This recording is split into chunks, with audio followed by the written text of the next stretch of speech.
Y esa sociedad hoy se encuentra con que 90% te dice que hay que recortar gastos con respecto al año pasado, 65% que le cuesta mucho llegar a fin de mes, 65% que recortó efectivamente gastos, además de controlarlos, que era el dato del 90%, 75% que no puede ahorrar nada, y todo eso les genera sobre todo distintas manifestaciones de malestar. Contá un poquito la dinámica que vos estás viendo y qué está sucediendo con este consumo segmentado y quiénes van para adelante y quiénes van para atrás en esta economía dual. Bueno, creo, Maxi, vos lo decías bien recién, hay una dualidad que cruza todo, que cruza la estructura económica. Esa dualidad luego atraviesa por lógica la sociedad y finalmente eso decanta en el consumo, ¿no? Con lo cual vos hoy tenés un crecimiento del PBI y demás, que ya todos sabemos, empujado por oil and gas, minería y el agro. El agro va a tener una cosecha de arriba de 150 millones de toneladas, espectacular. Y tenés a tres sectores que hacen el 50% del PBI y el 50% del empleo, más o menos acorde a un cálculo que hizo muy simple Colatina sobre la base de la EPH, perdón, de la EMAE. Y lo que ves es que mientras vos no empujes empleo, construcción e industria, eso se traduce en que los sectores de clase media baja y clase baja no la están pasando bien en términos de poder adquisitivo. La novedad que encontramos en nuestro último estudio cualitativo es que la clase media alta ya también empezó a sentir algún grado de incomodidad. Y por ende, los consumos que habían venido impulsando lo que más o menos andaba del consumo en el 2024 y 2025 eran los que estaban relacionados con aquellos que tenían un empleo privado formal o eran autónomos de muy buena performance. Duplicaron sus salarios en dólares o sus ingresos en dólares, aunque lo hayan más, grosso modo, mantenido en pesos. Los últimos 6 meses están un poco por debajo del salario real del sector privado. Y entonces eso te empuja inmuebles, viajes al exterior, autos, motos, y el año pasado electrodomésticos, pero sin margen, ¿no? Vendiendo, teniendo que hacer, primero con valores nominales mucho más bajos, lo cual hace que algunos locales tampoco sean rentables. Y después tenés todo lo masivo muy golpeado. Los supermercados volvió a caer ya el año pasado 5%, y este año está cayendo en el primer trimestre otro 4,5% y había caído 14% en el 24. Entonces, cuando juntás todo eso, y debe estar alrededor de 25% abajo donde estaba cuando empezó el proceso, uno puede decir, eso era fantasioso, fingíamos demencia, la plata quemaba y demás, lo cual es cierto, pero también hay que contemplar que todas las estructuras comerciales y productivas estaban preparadas para abastecer ese tamaño de demanda, ¿no? Entonces, naturalmente, eso te lleva un ajuste. Y ese ajuste traduce en múltiples factores, pero ninguno es muy favorable con respecto a la dinámica, por lo menos de la microeconomía en el corto plazo, porque o eso es menos gente o menos locales, y menos locales es menos gente o menos gente por local, o menos línea de producción. Entonces, en el fondo, la dualidad yo la veo hoy coagulada, en tanto y en cuanto el modelo no cambie demasiado, y eso te da una estructura país más latinoamericanizada, sin que Argentina sea todavía Latinoamérica, todavía sigue teniendo una clase media relevante del 43% de la población, pero con la clase media baja muy golpeada, que de ese 43 es 26, el otro 17 es la clase media alta. Y entonces, esto está llevando a las compañías, yo te diría a esta altura ya terminó la etapa diagnóstica, ya entendimos, el modelo es este, y tiene esta estructuración. Argentina va camino a una oportunidad histórica, que todos la conocemos también, ya a esta altura la calculó ABC en 80.000 millones de dólares para el 2033, Ecolatina en 65.000 millones de dólares, el gobierno en 90.000 millones de dólares, eso obviamente oil and gas, minería y agro. y a veces suma a industria del conocimiento, que habrá que ver ahí también cómo afecta la inteligencia artificial. Entonces, así están las cosas a hoy, y tomando lo que vos decías recién, bueno, el dinamizador que tenía el consumo, que lo tuvo en una parte del proceso, que fue el retorno del crédito privado, y la gente se tiró de cabeza. Lo que no había logrado hacer era todavía el cambio de mindset con respecto al proceso anterior, y entonces creían que las últimas cuotas las pagaba la inflación. Claro. Cuando vos vas a 20% de inflación o 25%, las tenés que pagar vos. Suponían que esto recuperaba más rápido, entonces intuían que iban a tener un salario real capaz de pagar la cuota, no pueden. Bueno, Ecolatina tiene un cálculo de un modelo econométrico que ellos hacen muy interesante, que es el de ingreso disponible de las familias, ¿no? Que es cuánta plata queda en las familias para consumo discrecional. Bueno, eso está hoy 40% abajo donde estaba con Macri en el 2017, que no fue una fiesta ese año. Fue el mejor año de Macri, claramente, ¿no? Entonces, ¿y eso cómo va a ser este año? Va a crecer 1,5 puntos. O sea, nada. O sea, el proceso es muy lento, ¿eh? Entonces, ¿de qué depende? Yo te diría básicamente del apoyo de la sociedad, que lo tuvo de una manera muy fuerte durante estos primeros 2 años, casi inédita, Maxi, en la historia. Inédito en el triunfo de alguien presidente que traía iconográficamente una motosierra, digamos, con una sociedad arquetípicamente de clase media que detesta el ajuste. Que haya hecho eso es porque quedó muy lastimada con el proceso anterior, muy dolida, muy enojada. Y esa sociedad hoy se encuentra con que el 90% te dice que hay que recortar gastos con respecto al año pasado, 65% que le cuesta mucho llegar a fin de mes, 65% que recortó efectivamente gastos, además de controlarlos, que era el dato del 90%, 75% que no puede ahorrar nada, y todo eso les genera sobre todo distintas manifestaciones de malestar coaguladas en si querés, una síntesis, mucha ansiedad, pero tenés desde bronca, enojo, impotencia o tristeza, resignación. Estoy citando acá datos de la última encuesta de marzo de Pulso Research, que coincide con lo que vimos nosotros cualitativamente ahora, que acabamos de hacer 14 focus groups, y la palabra de los focus groups, Maxi, es control, control, control, control. Volvió el Excel. Hay que volver a hacer todas las cuentas, hay que mirar todo muy finito. Lo cual no quiere decir que todos estén comprando lo más barato y que no estén comprando nada. Quiere decir que todos están pensando muy bien en qué sí, en qué no, acá invierto, acá no invierto, acá hago lo que tenga, donde se llama un downgrade, digamos, bajo de marca o bajo de categoría de producto, lo que fuera, y en otros productos no, o en otros consumos no. Bueno, y eso hace que el mercado hoy, a mi modo de ver, cuando me preguntan, ¿y el mercado para adelante? A hoy, a lo que puedo ver hoy, contemplando lo que vos decías de la mora, que no va a ser fácil de resolver, coincido. No. Lo que el sistema financiero dice es que estaría llegando al techo. Está bien, pero del techo con 11% de mora, como vos citabas recién, habrá que ver el número de marzo, pero suponete que fuera el mismo. O sea, cerrás un primer trimestre en ese nivel y no es tan simple de resolver si no hay alguna variable que mueva el ingreso, que mueva el poder de compra, que mueva la capacidad de ahorro. Bueno, y entonces hasta ahora eso, digo, ¿dónde puede haber una esperanza en ese sentido? Bueno, digamos, que haya alguna medida de carácter financiero que permita limpiar esa deuda, que haya refinanciamiento, ponele de alguna manera.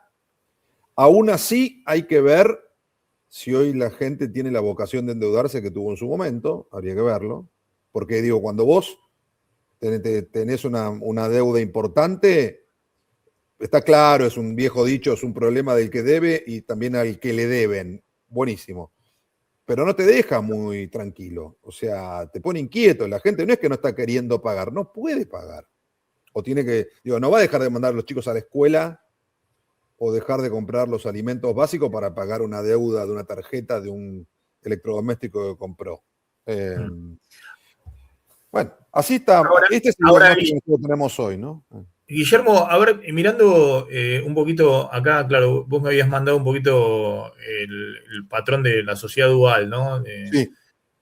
De que subían venta de inmuebles respecto a 2023. Venta de inmuebles turismo emisivo, viaje al exterior, motos, autos, y después, bueno, muchos indicadores de consumo interno para abajo. El gobierno dice, bueno, se me cae supermercado, autoservicios, todo lo que vos medís, y también creo que lo mide, bueno, estas consultoras líderes de consumo, Sí, sí. pero dice, bueno, es porque la gente está consumiendo online, ¿no? De e-commerce. Ujú. ¿La caída de consumo ya contempla el e-commerce? Mira, Los datos de Sentia, los datos sí. de Kantar y demás. Los datos de Sentia tienen el e-commerce adentro, en lo que es consumo masivo, ¿no? Está bien. Después, contemplemos algunas cosas. Los datos de venta de electrodomésticos que hace Nielsen GfK también. Entonces, el e-commerce pesa alrededor del 40% en la venta de electrodomésticos y productos de tecnología, 10, 15, 20% con toda la furia en indumentaria, dependiendo de quién estemos hablando. Alguna marca lo hace muy bien, puede ser un poco más, pero promedio industria difícilmente pasa del 15%, y en consumo masivo no pasa del 5%, Maxi. Hay algún supermercado que lo hace mejor que otro, y esto hace que para ellos sea relevante. Pero es un sector que viene creciendo, sí. Hay un gran jugador en la Argentina, como es Mercado Libre, sin duda. Pero cuando Nivel vos ves global. caída de supermercados, como vimos también incluso en este inicio de año, y cuando vos decís en el Sí. supermercado están, ¿cuánto respecto abajo de lo que era 2023, que vos dijiste recién el dato? No, primero, ahora vamos al acumulado, pero está 4,5% abajo del 2025, del primer trimestre del 2025. El 2025 anual cerró 5% abajo. Entonces, tendría que retrotraerme al dato del primer bimestre del 2025 contra el 2024, ahora no me lo acuerdo de memoria, pero asumí que es el del año, ¿está bien? Si Ahí vos había juntás, habido una pequeña recuperación, porque había creo habido que en el principio una porque pequeña el derrumbe recuperación. total fue el primer trimestre de 2024. Sí, eso sin duda fue, digo, por eso cuando muchos me preguntan si este es el peor momento de consumo, yo digo, no es el peor momento de consumo. El peor momento de consumo fue el 2024. El Pero primer entonces, ¿por trimestre de qué? 2024. Claro, pero entonces, si querés, o el año, digamos, por el primer semestre, como quieras. Bueno, fantástico. ¿Por qué estamos hablando hoy de esto? Bueno, porque en ese momento eso estaba descontado, fue votado, había que pasar por ahí, La había paciencia, que, la había que, paciencia. había mucha esperanza, Sí. iba a rebotar en la segunda parte del año, después iba a rebotar cuando saliéramos del cepo, ocurrió a comienzos del 25, en abril, después iba a ocurrir cuando suceda la elección, y hoy estás parado abril del 26 y no ocurrió. Entonces, y no solo no ocurre, sino que a hoy el primer trimestre por lo menos no es de los mejores, ¿no? Todavía no es una situación ni enorme gravedad, ni mucho menos. Yo tampoco quiero entrar en ningún alarmismo, pero simplemente me parece que acá hay una señal amarilla en la economía real a la que habría que prestarle atención, porque Bueno, y ahí voy al otro punto, aprovechando que vos además trabajás para que quede claro, lo saben todos acá en la comunidad Ahora Play, los que están en el chat y demás, pero estás permanentemente haciendo informes, estudios, trabajos con las principales empresas de consumo masivo y demás. Estás todo el tiempo viendo, bueno, cómo venden más, digamos, ¿no? Te quieren sí, ver, no es que estás haciendo informes electorales o estás haciendo reportes macro, ¿no? no, Como suelen hacer, qué sé yo, los reportes de los bancos y demás. Vos ves la empresa de consumo masivo y todo el tiempo estás dando charlas o informes o estudios específicos, focus group, para ver cómo hacen para recuperar el consumo. Lo que te quiero plantear es lo siguiente. Yo veo mucho en los analistas la idea de, bueno, este es un nuevo modelo económico y el modelo económico marca eso, que minería, petróleo, gas, agro y algo más y que el resto no. Y yo discuto esa cuestión. Creo que la Argentina obviamente va a discutir una reconversión productiva en algún momento y cuál va a ser el nuevo modelo económico, como lo hizo Chile en su momento. Pero todavía estamos en el proceso de estabilización. Yo creo que muchas de las cosas están pasando. Por ejemplo, que no te haya arrancado la construcción, eso no es un nuevo modelo económico. Si vos tenés una economía que la construcción no funciona, es que te está fallando todavía la macro, digamos que no terminaste de estabilizar la macro, porque en cualquier modelo económico, construcción va a haber y tenés 100.000 puestos de trabajo menos en construcción y estás 20% abajo de 2023. Y lo mismo digo de muchos sectores industriales. Es decir, no es que la industria va a desaparecer en la Argentina en un nuevo modelo económico.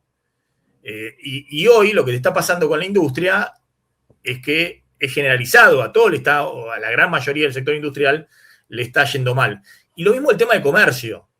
Digamos, entonces, la pregunta que te hago es, ¿no percibís que estas son discusiones que todavía estamos en la discusión de la estabilización de la macro o ya hay que aceptar que este es el nuevo modelo económico y bueno, y que es una economía que no va a tener industria, que el comercio va para abajo? Me parece que el gobierno está entendiendo eso cuando dice que fue lo que pasó en el segundo semestre de 2024, es decir, en un plan de estabilización, si te funciona, en algún momento sube todo, más allá de que haya una reconversión productiva.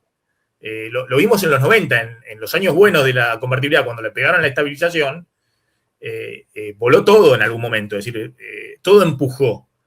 ¿Crees que ese es un poco lo que está pendiente, digamos, la discusión de cuándo arranca la construcción, cuándo terminás de estabilizar y esta economía puede volver a un ciclo virtuoso de creación de empleo y de consumo?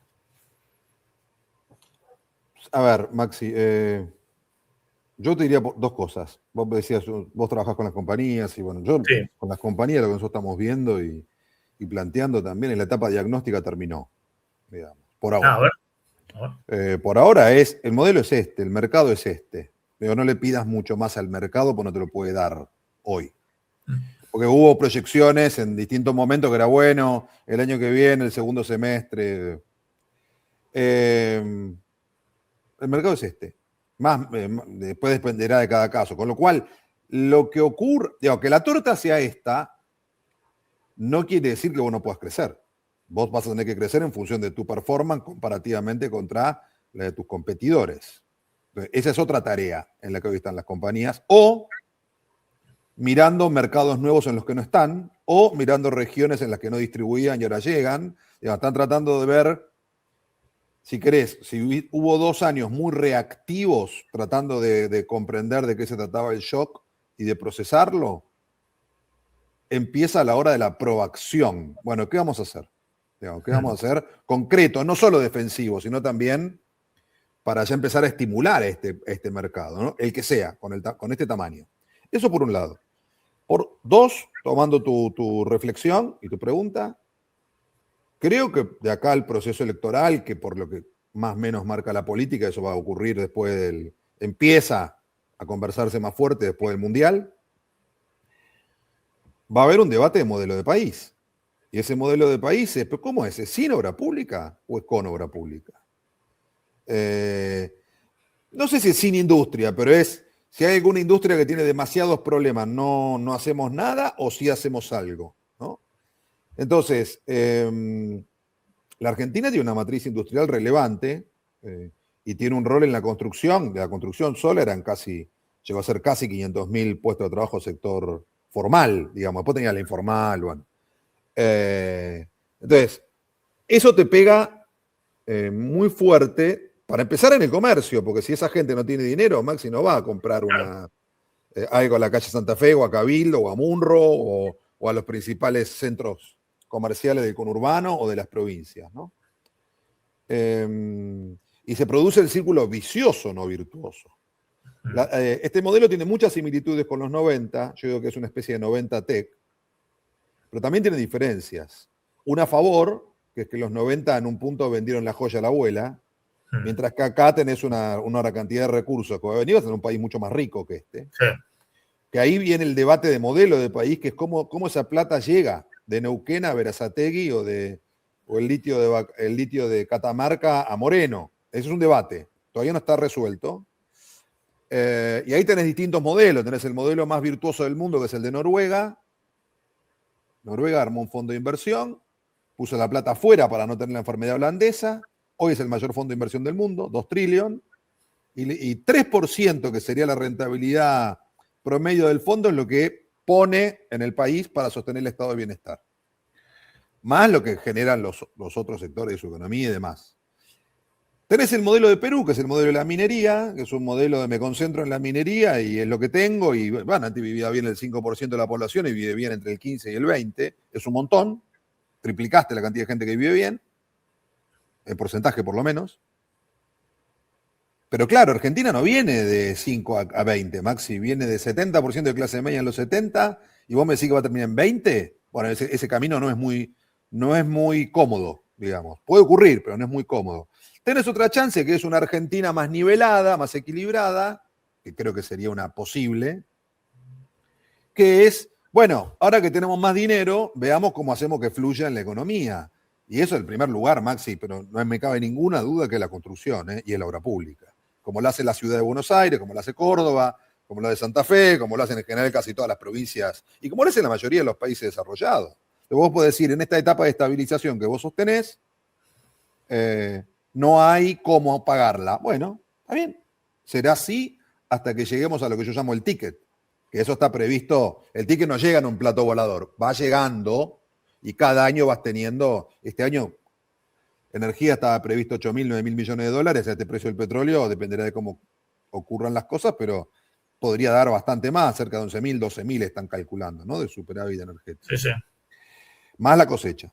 Entonces, ahora, ya pedirle a la sociedad 2 años y medio que esté cómoda con este proceso que a pesar de que tenés una sociedad mucho de control y de restricción, tenés una sociedad mucho más sensata, que entendió, que entiende que ya no hay que fingir demencia, que yo lo llamo un consumidor estoico, ¿no? Prudente, frugal, moderado, todo no se puede, hay que cuidarse. Ahora, eso no es un momento de enorme alegría, como sí hubo en los 90. Que la diferencia a favor de aquel modelo de los 90 es que vos tuviste una lluvia de inversiones volcada fundamentalmente en el mundo al revés, en el mundo de los servicios y en muchas compañías que se vendían, pero compañías industriales que se vendieron, muchas marcas conocidas en aquel momento, Terrabuzzi, Bagley, bueno, no me acuerdo, Nabisco, Bagley, muchas compañías del mundo del consumo masivo, llegó Danone, hice un acuerdo con la Serenísima, llegaron muchas compañías multinacionales, llegaron todas las telefónicas. Entonces, todo eso generó, acordate las FJP, me acuerdo, yo estaba en la facultad, mis compañeros de la facultad, todos a trabajar en las FJP. Sí, sí. La UBA. No, sí hubo. Entonces, había mucho empleo, Maxi, en ese momento, sí. de un mundo que podía mover una buena parte del consumo. Después vos tuviste, y tenías crédito, y tuviste crédito hipotecario, que es central, porque te hace pensar a 10 años y no a 10 días. Claro, después empezaste a generar desempleo en el sector público y desempleo en algunos sectores particulares de la industria, terminaste en 18 puntos de desempleo. Claro, no, pero por eso hay una etapa que es previo a la crisis del 95, del efecto tequila, donde la economía voló el 9% anual crecía en cuota, 9% anual eran tasa china verdaderamente, voló la construcción, voló el crédito hipotecario, voló todo. Después en la segunda parte se complicó. Se complicó. Por eso lo que yo te preguntaba, digamos, más allá de la reconversión productiva. Está bien lo que vos planteás. Acá todos trabajan con este mercado, planteando que la cosa